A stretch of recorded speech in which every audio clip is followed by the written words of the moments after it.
part of the Press Play Podcast Network. Hey, this is Chase Smith, founder and CEO of Press Play Podcast. You may have heard me on the Oranges Oranger Cleveland Browns podcast with Jeremy Powell, now wonderfully hosted by Holly Wetzel, Cavs on the Break NBA podcast with Sam Amico, or my own podcast, the Chase Smith Podcast. I wanted to take a few moments to talk to you about a brand new subscription-based podcast we're offering this football season, the Press Play Sports Podcast. This premium podcast feed will send all of the sports podcasts offered on the Press Play Podcast Network to one central feed. Yes, you can still follow and subscribe to all of our individual shows for free on every podcast platform. But if you wanted to consolidate your podcast feed and listen to them all in one location, the Press Play Sports Podcast is for you. I'm talking the Oranges and Oranger Browns podcast with Holly Wetzel and Jeremy Powell, Red Guy and Rhoda, Sable Brothers on the Baseline, Cavs on the Break, the Dennis Maniloff Show, the Ball Card Show, the Premium Fantasy Podcast, a Swing and a Tribe MLB podcast, and the Tim and Shipe Show, a college football podcast, all in one feed. All 9 of our sports shows curated into one single podcast feed. Out the door, you're looking at $5.36 a month after tax. That's $5.36, just about the cost of a drink at Starbucks. And this is only offered on Apple Podcasts. You can't get this anywhere else. It's an Apple Podcast exclusive. Just go to the search bar and search Press Play Sports. It'll come up and you can subscribe from there. We're excited to offer this consolidated, curated sports feed for you to enjoy. And as always, thank you so much for listening and your support.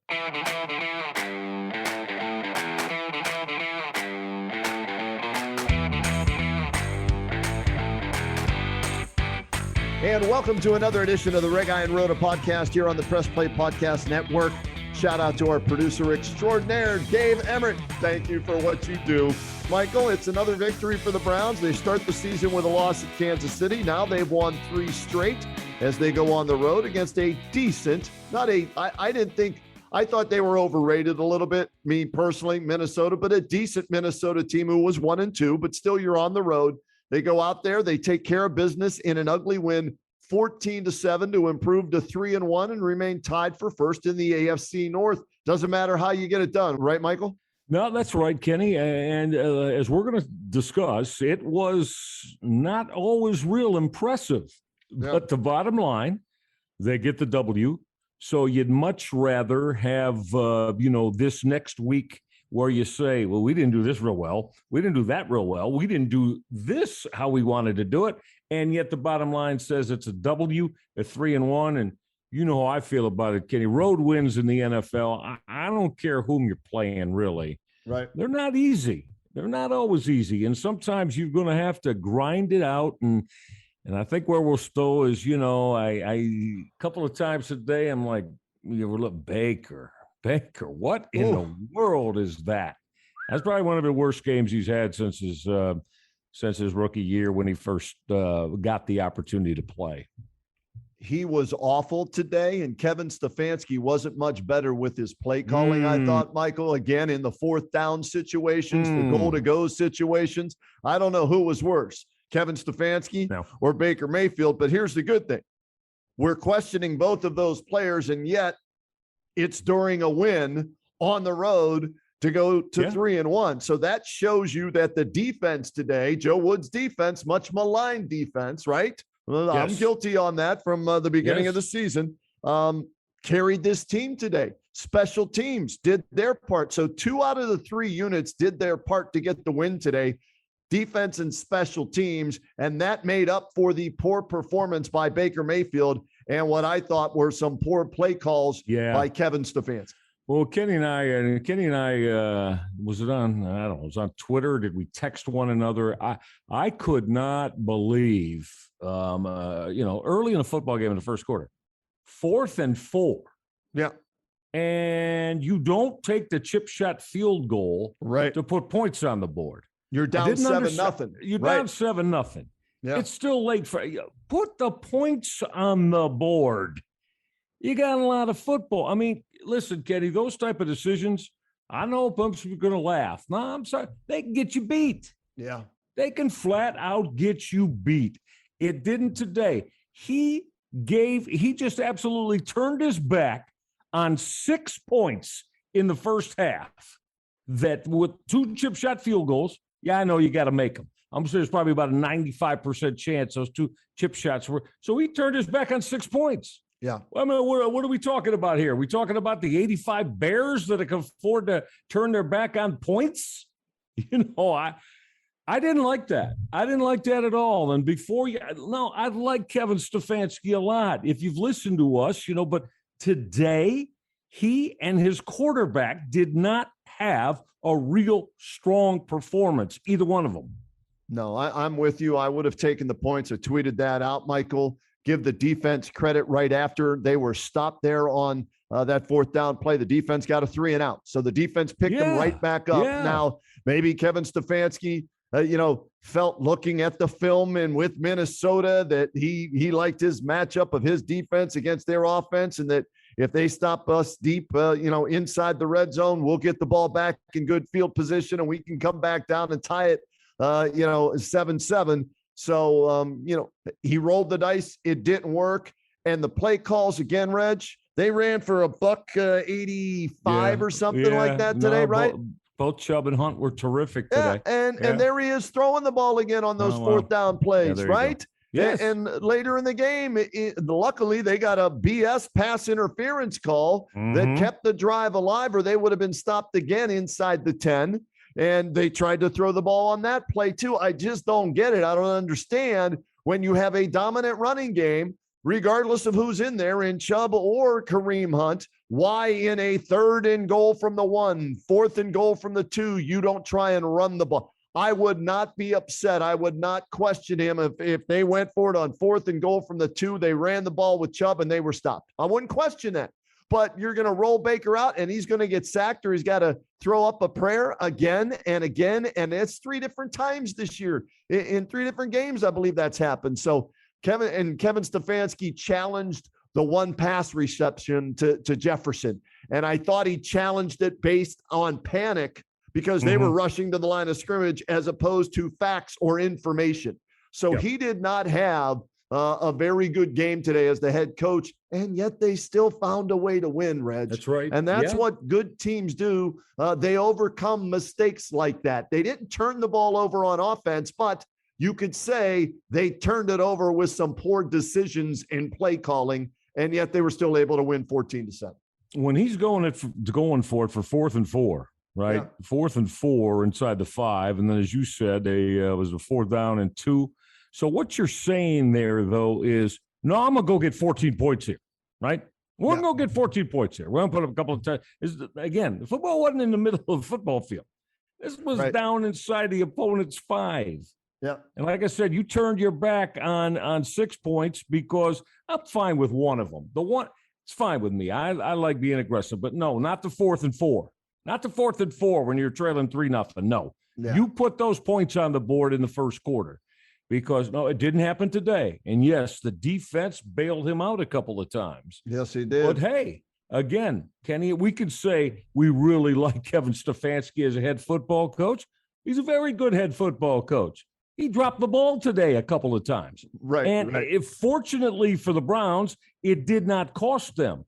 But I would tell you, if you're going to turn your back on points in the first half of a football game as this season goes along, Kenny, multiple times, I guarantee you one time it'll bite you in the back.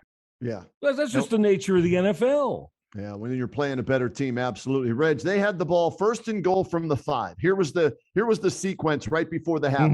They did score here, okay, and made the 2-point conversion to take the lead, right? But here's the sequence. 1st and goal from the 5. Pass incomplete, holding, backs him up to the 15. 1st and goal from the 15. Pass to Higgins for 12 yards. Brings up 2nd and goal from the 3. Pass incomplete to OBJ.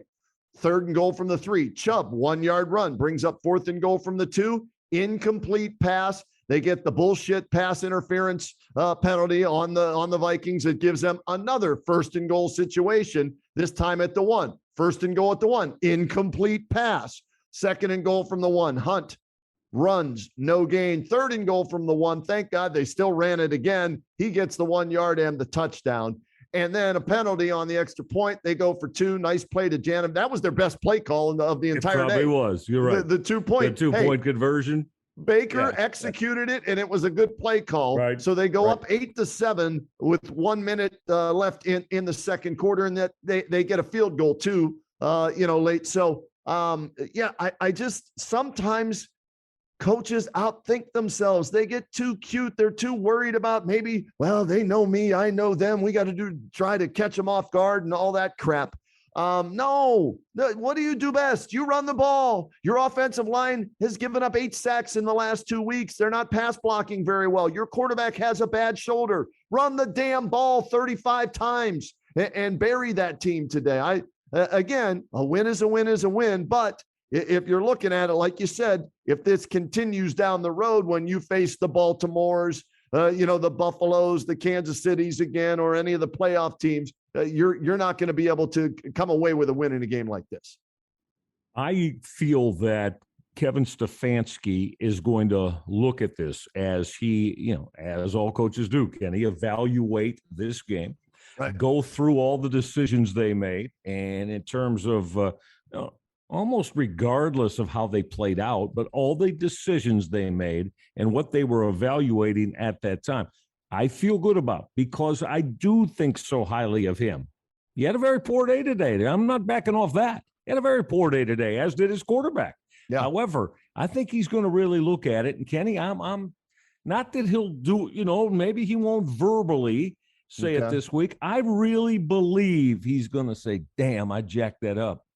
I got to take points there that early in the football game on the road, take points, because you kind of got the sense, all right, this might be, didn't we all think it's kind of going to be, this might be a high octane offensive game that winds up 34-30. I did too. I had it 27-24. I figured it'd be, over 50 points in the game. And it was 11-7 at halftime because Chase Money McLaughlin connects on a field goal from 48 yards out right before halftime. And they go into the locker room after trailing for most of the first half after giving up that, 8-minute, 18-play drive or whatever to the Vikings that went up 7-0 like that. They took it after all the things we discussed. They still led 11-7 at halftime. So that tells me they're a pretty good team to overcome that. And Minnesota's not that good, in my opinion. A better team would have capitalized on those things. Yeah, and to finish off on, my thoughts on Kevin Stefanski, I wouldn't be surprised, too, if he went to, Joe Woods and his defensive said, fellas, thanks for bailing me out and us out, because the defensive unit, won that football game today. There's no question about that. And the quarterback, Baker Mayfield, is probably the most inaccurate that we have seen. What did he wind up, Ken? 15 of 33 for what? A buck what? Well, $155. $155. Yep. So we're going to say, when you play the Baltimore Ravens, right? Yeah. Hey, how many football games you think you're going to win if Baker's 15 for 33 for $155? Yeah. You won't beat the Ravens. Not. Yeah. Unless you ran for 300 yards. You know what I mean? Exactly. So, big ups to the defense today. And I think, So this is one that the head coach and the quarterback can kind of mark off and say, we don't want this to put another check mark by our names here. But the defense bailed those two out today, big time. Do you think Baker's hurt? Do you think that left shoulder is, well, we know it's hurt. How bad is it affecting his play and his throwing? I had a former high school quarterback who led a team to a state championship in high school, played college football. Tell me, keep an eye on Baker. That left shoulder doesn't sound like much because it's, I heard him in the postgame. Baker said, it's not my right shoulder. It's not my throwing shoulder. It's my left shoulder. But he said, keep an eye on that. He goes, I've had that happen to me, and it affects you throwing the football. You don't have the same zip or accuracy. And when I saw that today, the way he was throwing the ball today, I'm like, okay, my guy was right, man. Baker, that, like you said, that's under 50%, 15 for 33. And there were some, there were some wide open guys too. He had Demetric Felton on a third down play for an easy first down. He didn't even throw him the ball. He had Hunt in the end zone wide open. Now he's thrown across his body. That's a tough throw, but the elite quarterbacks make that throw. He overthrew Hunt. He had OBJ late in the game wide open and threw to the wrong side, or maybe there was a miscommunication. I don't know what it was, but there were numerous occasions today where he was either inaccurate or didn't even throw to the right guy. Mm-hmm.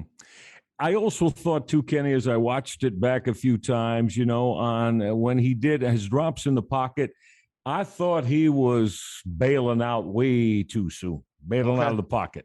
Right. I also thought, and the first thing you hear about quarterbacks a lot, but they've got to have that innate sense. Even when heat's coming, you got to keep your eyes down the football field. You got to keep looking at your receivers. I thought Baker bailed out and he dropped his eyes a few times, Kenny, and just said, I'm out of here, out of the pocket. I'm going to get it. Well, not a real good recipe for success to, move your football team and win. So maybe about the hurt thing, Ken, he's not going to tell us if he is. He's not going to say anything. I think Baker kind of butters his bread on how tough a quarterback he is. And I'm with him there. You got to love that about him. Yeah. But, it's something to watch. As you just pointed out, it's something to watch for sure. Maybe he was bailing to avoid the hit, Reg, and didn't want to take a shot on that shoulder. He was sacked three more times today and then 5 last week. That's 8 in the last 2 weeks. So the O-line, something to keep an eye on in pass blocking, not run blocking. Jed Wills, when did he leave? The early second, and James Hudson came in, play left tackle? I think it was Hudson instead of Hance or whoever that one guy was he met in the locker room in Kansas City last year back as a backup. Well, they don't have Hubbard either, who backs up 2 different positions. And they thought he would be good to go, and he wasn't this week. So, so here we are, 11-7 at the half. The offense struggling, but the defense after the first drive playing very well. And then in the second half, the defense dominated and led them to a victory. And when we come back here on the R&R podcast, we'll talk about that defense and the fact that they gave up 6 last week and only 7 this week. Joe Wood's defense deserves some credit, and we'll give it to him when we come back. Hi, this is Maria Gincola with Mindful MMJ Ohio. Did you know that medical marijuana has been legal in Ohio since 2016?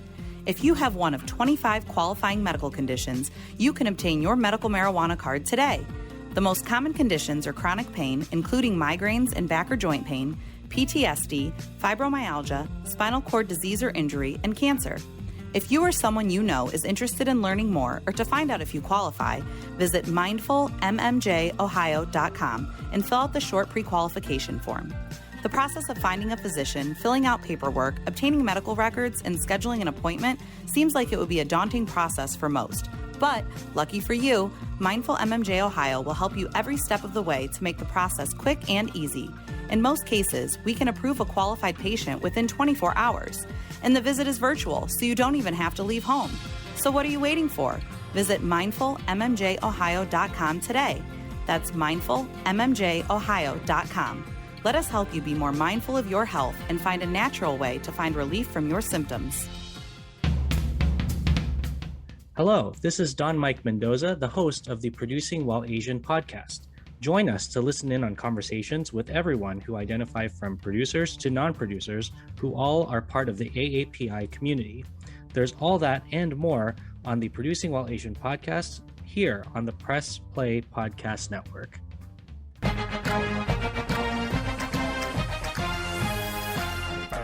Hey, it's Tito, host of the Premier Fantasy Podcast. Get all the news and analysis you need to dominate your fantasy league.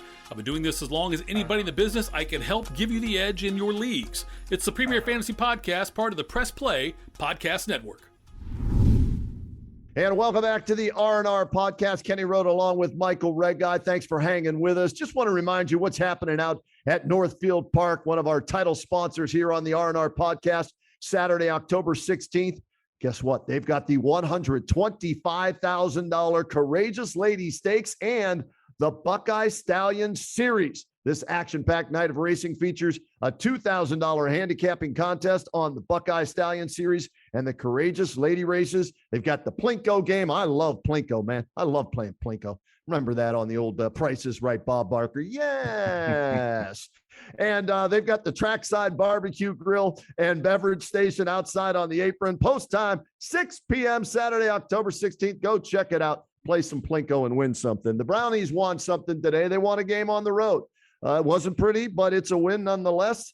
8 weeks from now, you won't even remember whether it was good or bad. It just was a win, 14-7. And Michael, but right now, since we're talking about it, you chalk this one up to the defense. Opening drive, 7 points, no points the rest of the way. In fact, in the last 10 quarters, the Browns have only given up 20 points in their last 10 quarters. Dare I say, this defense is starting to take shape the way Joe Woods envisioned it when he was offered the job as the defensive coordinator here 2 years ago? Yeah, he's doing a damn good job, and I think every button he's pushing defensively, Kenny, is working very, very well. No Greg Newsome today. Right. So we got a Greedy Williams revival for the first time, Kenny, in 2 years. The young fella hadn't played a football game since 2019.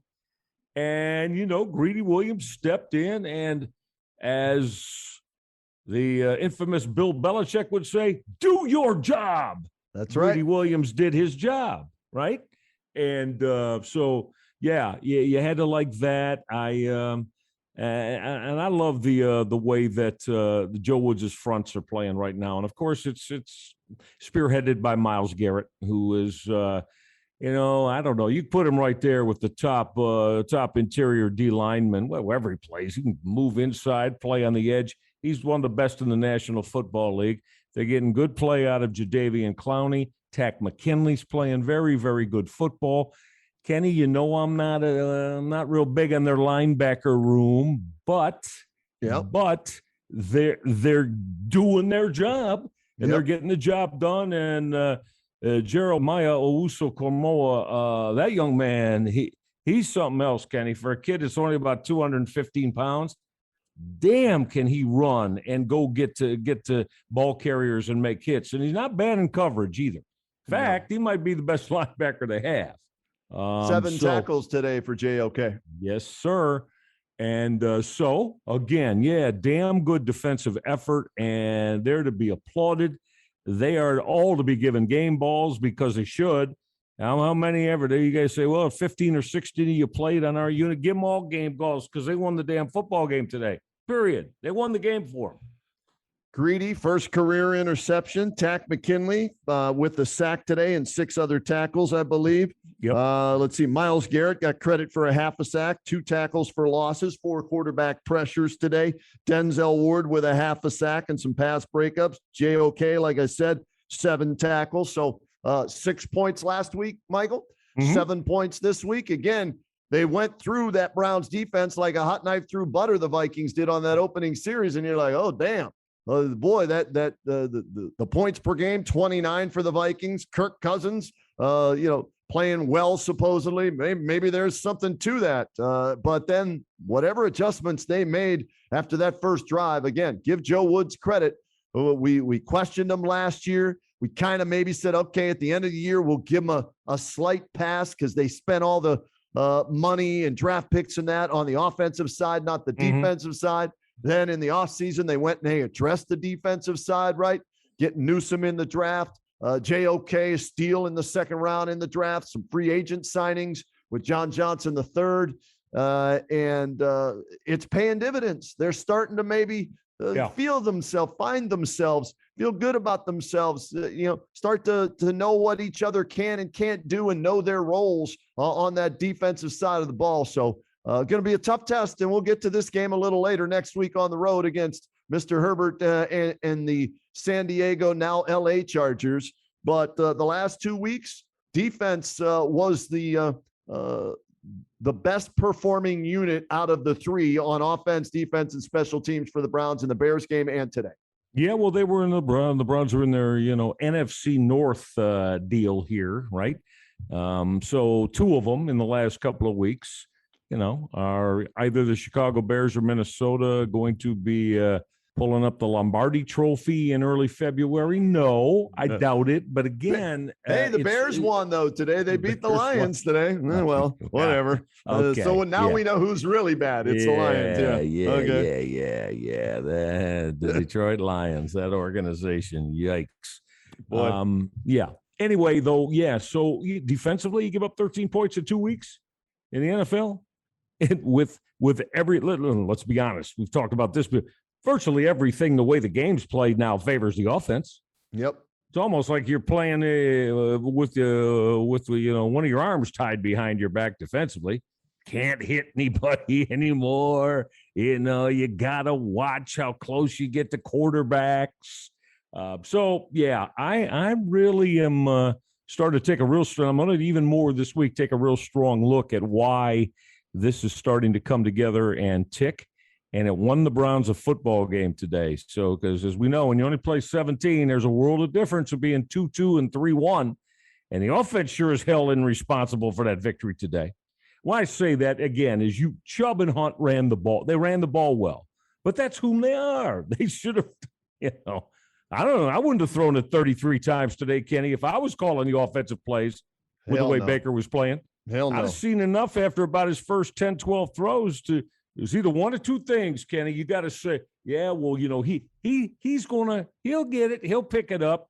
He'll start to find his groove and throw the football more accurately. Or you can say, what is this today?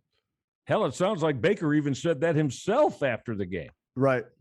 Did he? Not sure. I thought I heard he said, I'm not sure what the hell that was from me today. Right. So he's going to go look at it. But like I said earlier, first segment, I believe Kevin Stefanski will and see some errors of his ways today. And I have trust Baker Mayfield's going to look. I'm sure he knows next week out in L.A. against Justin Herbert, right? 14 ain't going to win it. No. I don't think 14 is going to win it next week. And we'll get to that here in a little bit coming up. Yeah, and let's talk a little special teams. Chase Money McLaughlin, Reg, 7 of 7 on field goals, 9 of 9 on extra points, and they're not gimmies anymore. He's hit from 52, 53, and 57, and this guy wasn't even basically on the roster before the final roster cuts were made. Right, it was going to be Cody Parkey's job, and then Cody Parkey gets hurt, and this guy ends up winning the job. And now it's his job for the rest of the season after that start. Even if he has a bad game or two after what he's done early on, he's helped you win a couple of games, Reg. Oh, yeah. No, you can't make any other kind of move now. You got to keep because, again, when you get field goal kickers, again, in this thing that, are connecting on 80% or above, man, you got to keep running them out there. So, yeah, it's his job now. And today, again, was big. Was big with a couple of field goals he made, right? Big. Yeah. I thought they should have kicked more, but they should have kicked more. Yeah. But he would have had 4 field goals if Stefanski would have taken the 6 damn points in the first half. Right. Like he should have.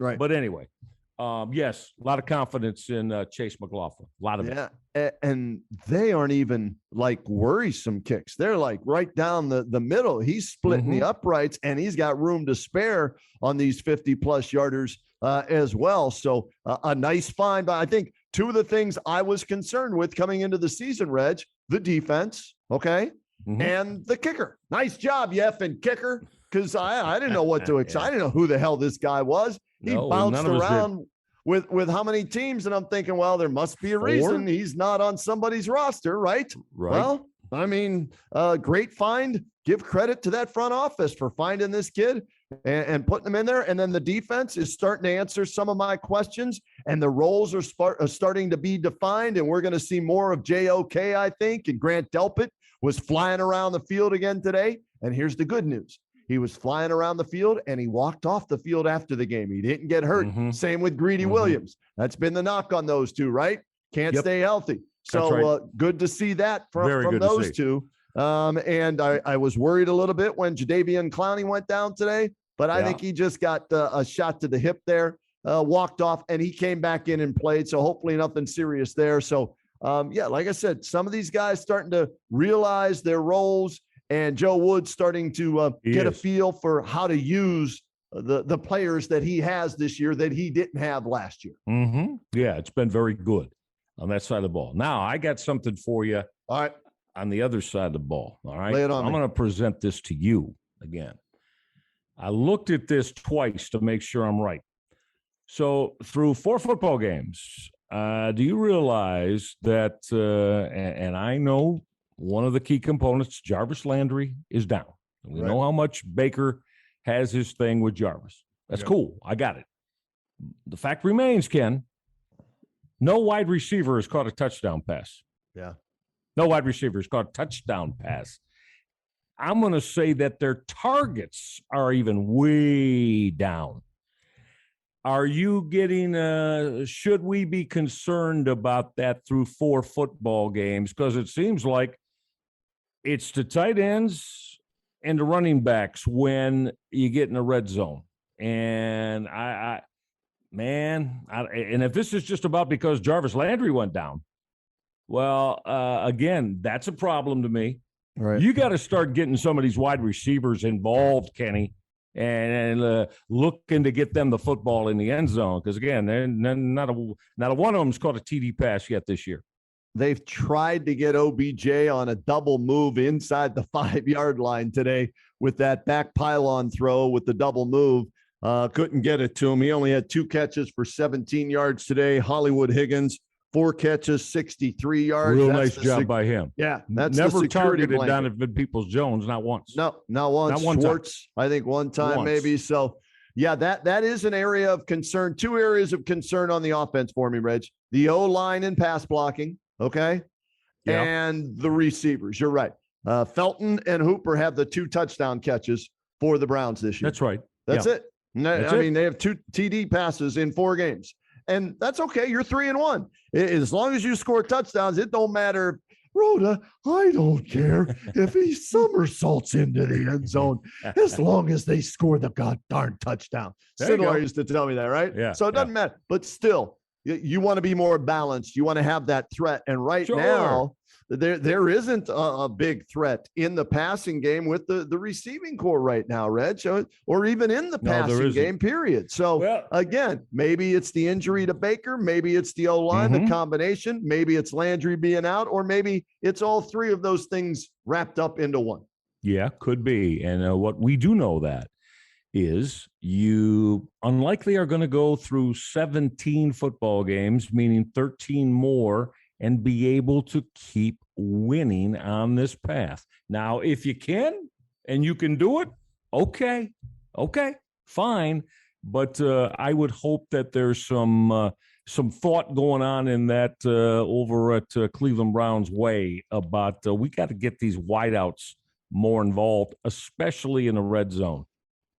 You know, I mean, because if you're going to throw the football and it's going to be exclusively to the tight ends and the running backs, well, that just makes you easier to defend, you know. So maybe it'll be talked about and brought up this week. I'd like to hear that conversation, actually. One little statistic to give you. I just did some quick math. My Baldwin Wallace education kicked in. Points for in 4 games, 100 for the Browns. Yeah. Right. So that's 25 points per game. Okay. That's not bad. No, okay. that's fine. Right. Okay. Points against given up in 4 games. And I didn't realize this. And that's why I said I want to do some math on this. Only 67 points given up, 16 a game. They keep it around 16 points a game defensively. Yeah. By all means, 17, 18, even 20 points a game. They're going to win a lot of football games. So while there are some concerns about the passing game and the O-line and the pass blocking, I'm feeling better about the Browns defense moving forward as we're a quarter of the way through, +1 added with 17 games, this year. This would have been normally the quarter mark of the season. So some good and some bad, but the bottom line, Browns are 3-1, Bengals are 3-1, Ravens are 3-1, all 3 tied for first in the AFC North. Let's do this, Reg. Let's get our final break in right here on the R&R podcast. We'll come back, final thoughts on this, look ahead to the LA Chargers matchup. And I want to get just a quick thought before we sign off today from you, Michael Regai.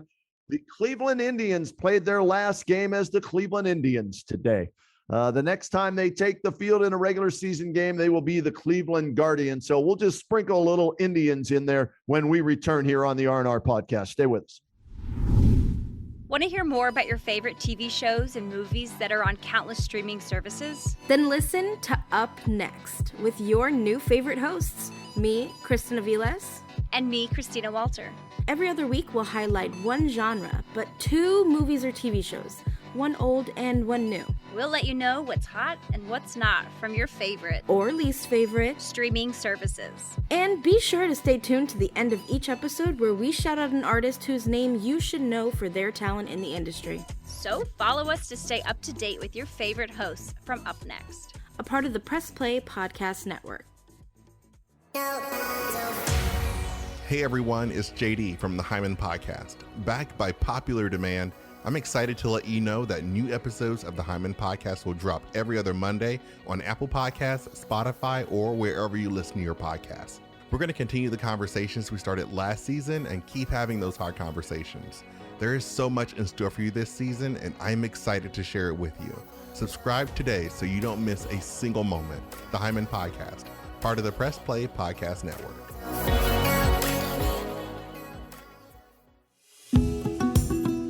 Hi, my name is Sam Post, owner of Phenomenal CBD Store and PhenomenalCBD.com. That's like phenomenal, CBD.com.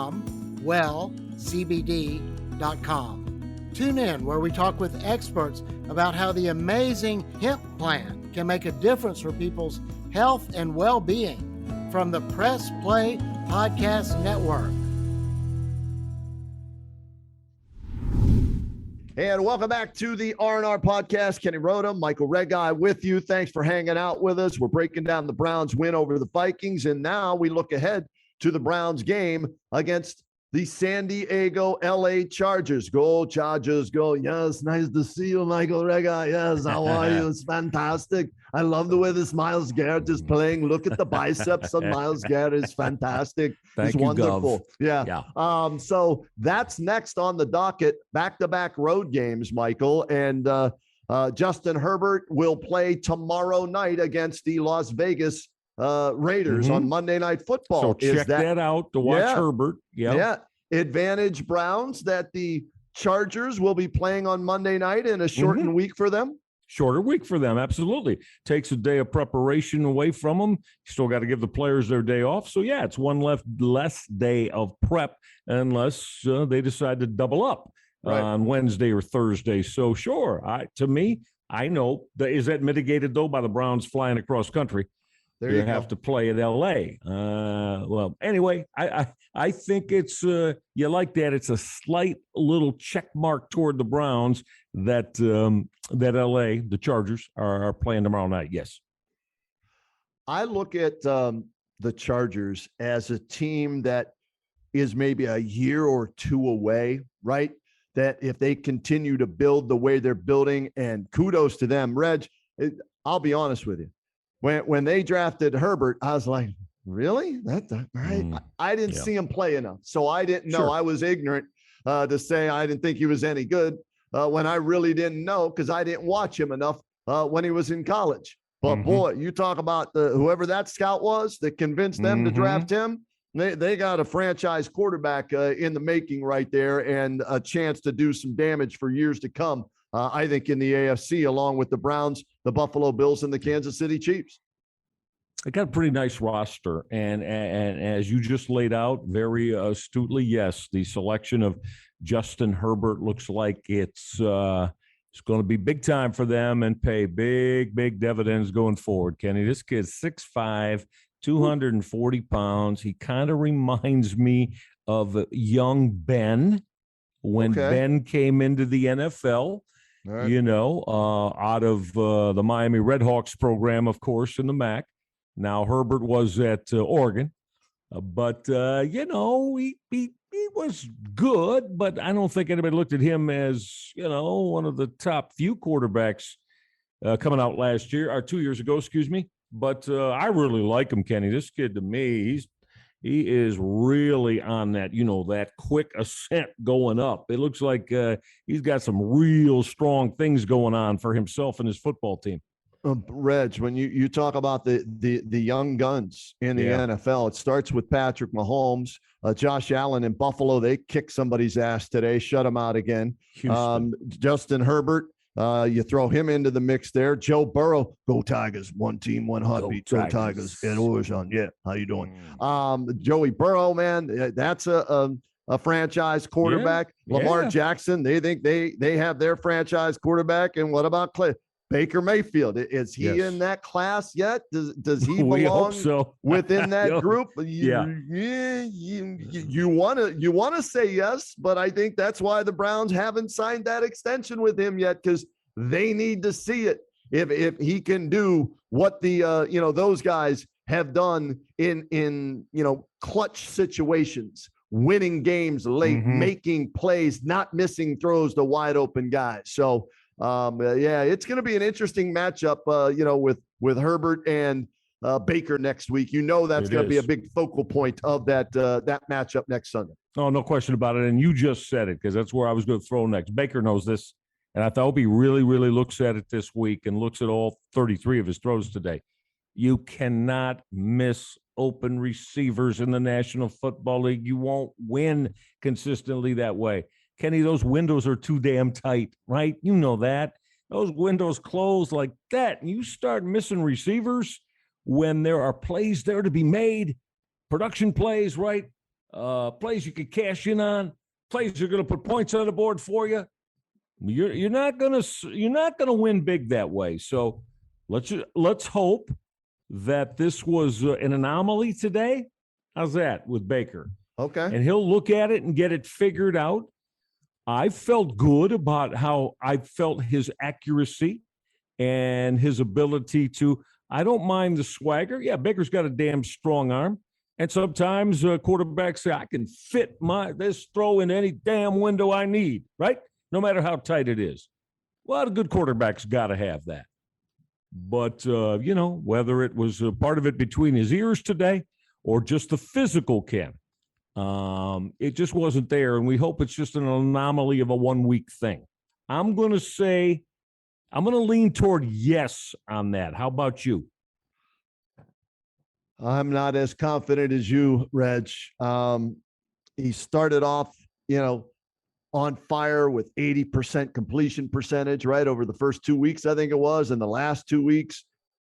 And again, this is just me. Some people think I'm absolutely freaking crazy. He's a better quarterback when Odell Beckham Jr. is not on the football field. Wow. There's something about it, Reg, and there was that stat that I saw on the internet, 100 passes minimum between a quarterback and a wide receiver completion percentage, and he ranked either dead last or close to last. OBJ, those two, I should say, ranked dead last or close to last of all the quarterback wide receiver tandems out there. And I don't know how many times they targeted him today, but he caught 2 balls. Now, in fairness to OBJ, he's wide open on the last attempt. Yeah, that wasn't on him. No, that's on Baker. He beat coverage, right, and the ball wasn't there.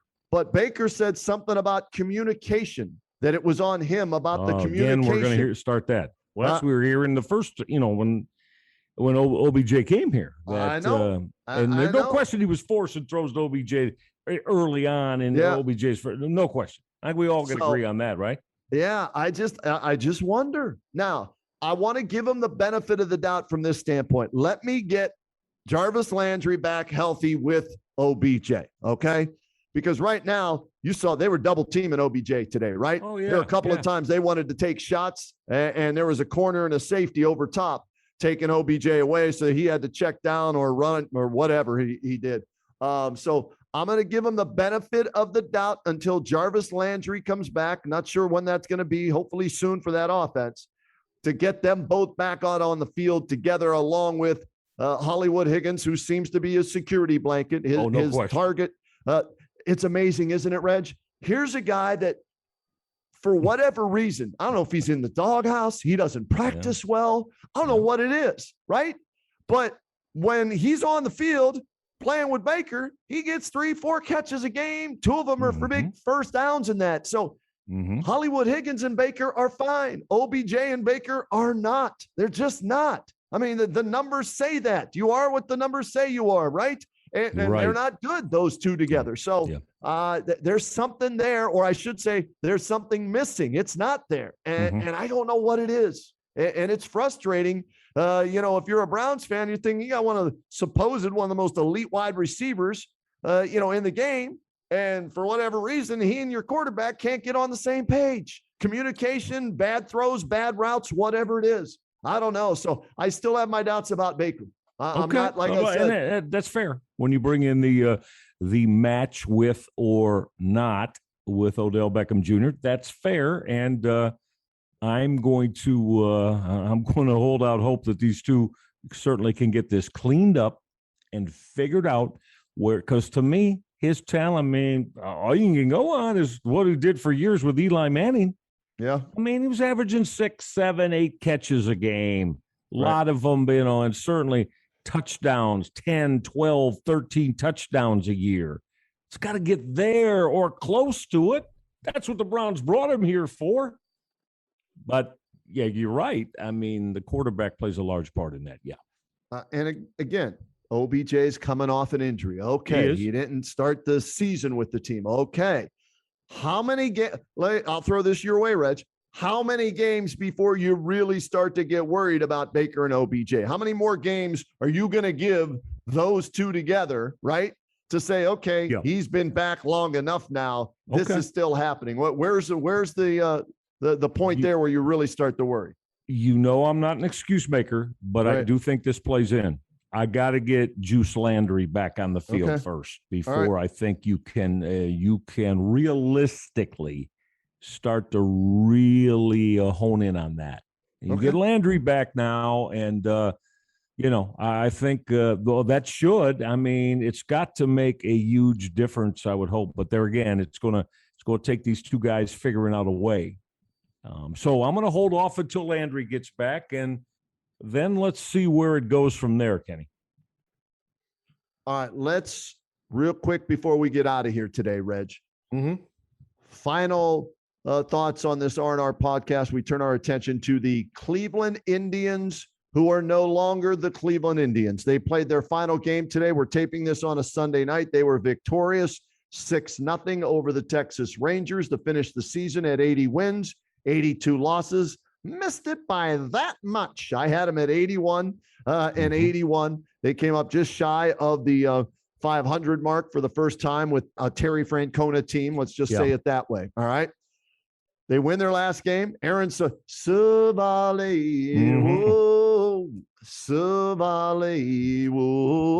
6 innings today. 3 hits, no runs. He gets the win for the Indians to wrap things up as the Indians. How strange, how weird will it be come next baseball season when they roll out with the Guardians across their chest, the Guardians on the scoreboard, the Guardians outside of Progressive Field, the Cleveland Guardians and not the Cleveland Indians? Sad for me, and I'm very melancholy about it. I was thinking about that today, knowing we were going to discuss it, and it's not going to be the same. Yeah, it's not going to be the same. All right, you grew up in Pittsburgh, right? I grew up in Detroit, and who started my dad and my uncles taking me to Tigers games, in the 60s when I was a little fella coming up. Well, the Cleveland Indians, right?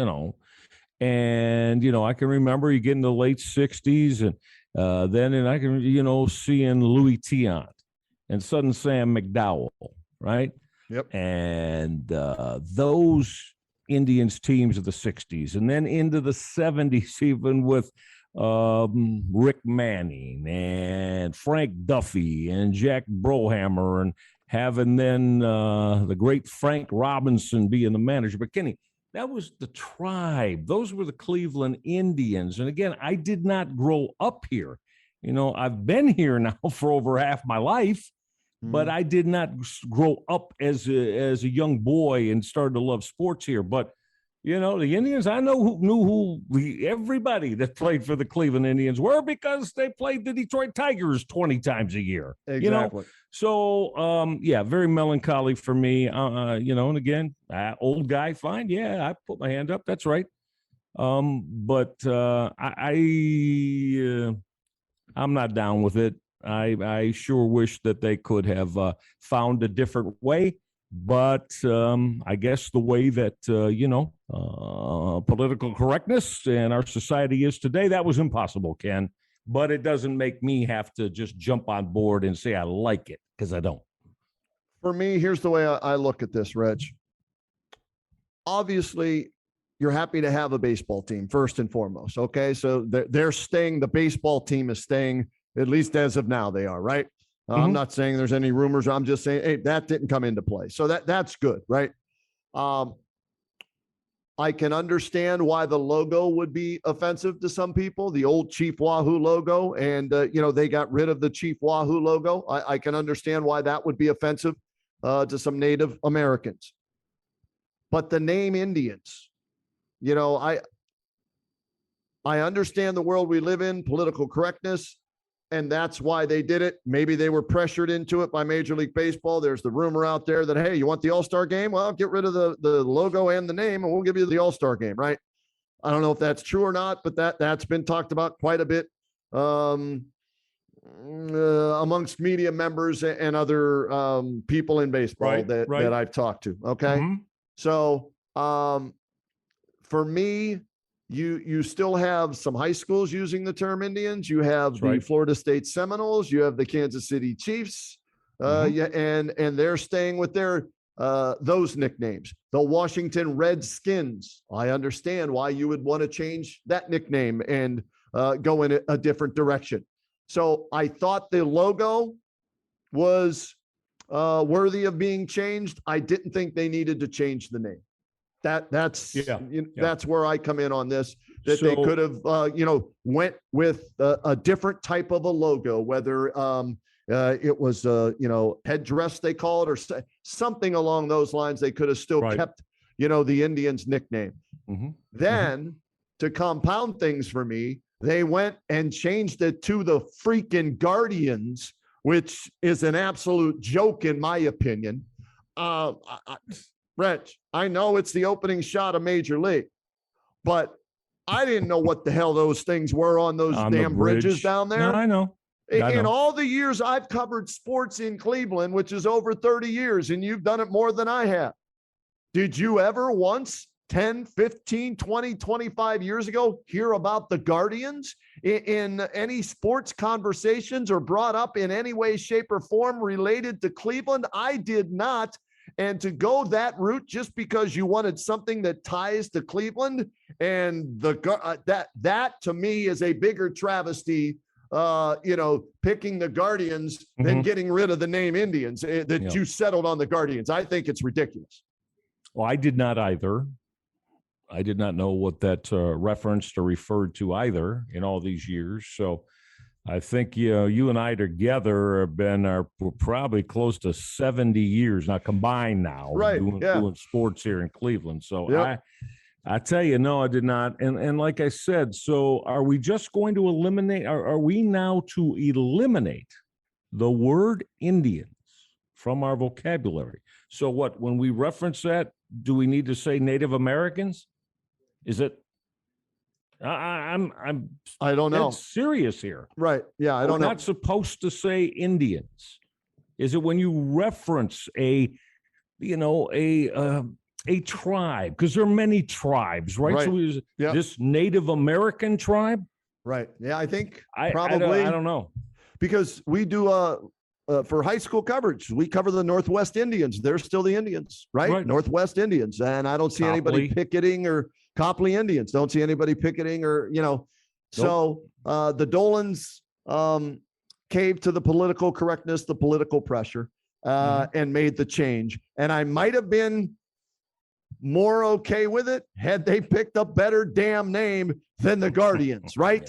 Hell, I would have been happy with the Cleveland Spiders? Walleye, okay? And we could call them the Wallies. So you going to see the Wallies tonight down at but the Guardians is just an absolute joke. I will not be purchasing any Guardians gear. I can tell you that right now. At all. And the logo, whoever they paid to make that baseball logo with whatever the hell's on the side, kindergartners could have done a better job coming up with the logo for that baseball team. So the Indians swung and missed big time on the nickname and on the logo, in my opinion. And so congratulations to the Cleveland Indians for winning their final game ever today, 6-0 over the Texas Rangers.